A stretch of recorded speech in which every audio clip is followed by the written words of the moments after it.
மற்றொரு அண்மை செய்தி, ஜனவரி 9 முதல் அதிமுக வேட்பாளர்களுக்கான நேர்காணல் நடைபெறும் என்று அதிமுக பொதுச் செயலாளர் எடப்பாடி பழனிசாமி அறிவிப்பு வெளியிட்டிருக்கிறார். விவரங்களை செய்தியாளர் ராஜேஷ் வழங்க கேட்கலாம். ராஜேஷ், அதிமுக பொதுச் செயலாளர் எடப்பாடி பழனிசாமி என்ன அறிவிப்பு வெளியிட்டிருக்கிறார்? விவரங்கள் என்ன?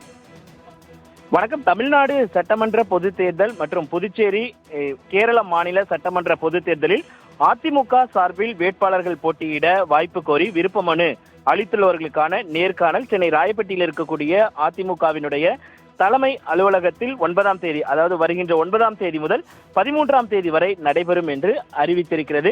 ஏற்கனவே அதிமுகவை பொறுத்த வரைக்குமே 2 கட்டமாக விருப்ப மனுக்கள் பெறப்பட்டன. குறிப்பாக கடந்த மாதம் 15ஆம் தேதி முதல் அந்த விருப்ப மனு என்பது பெறப்பட்டது. 2 கட்டமாக பெறப்பட்ட அந்த விருப்ப மனுக்களுடைய எண்ணிக்கை என்பது 10,000-ஐ கடந்திருந்தது. குறிப்பாக தங்கள் தொகுதியில் போட்டியிடுவதற்காக 8,000-க்கும் மேற்பட்டோர் விருப்ப மனுவை அளித்திருந்தார்கள். அந்த விருப்ப மனுவை அளித்தவர்களுக்கு நேர்காணல் என்பது தொடங்கும் என்று அறிவிக்கப்பட்டிருக்கிறது.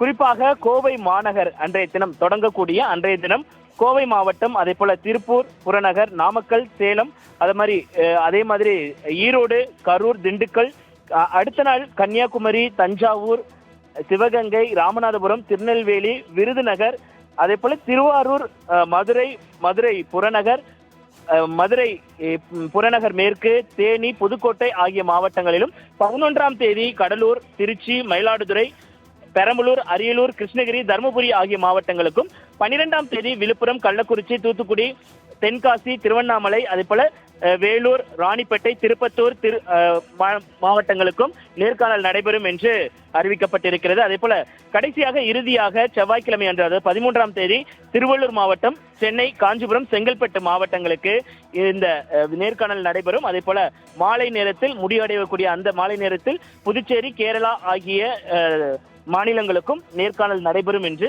அறிவிக்கப்பட்டிருக்கிறது. குறிப்பாக அதிமுகவை பொறுத்த வரைக்குமே ஏற்கனவே நடந்த மாவட்ட செயலாளர்கள் ஆலோசனை கூட்டத்தில் அந்தந்த மாவட்ட செயலாளர்கள் அந்தந்த தொகுதியில் போட்டியிடுவதற்கு 6 நபர்களை பரிந்துரைக்க வேண்டும் என்று ஏற்கனவே தலைமை அறிவுறுத்தியதாக தகவல் வெளியாகி இருந்தது.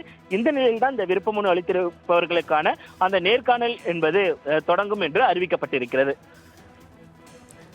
விவரங்களை வழங்கியதற்கு நன்றி ராஜேஷ்.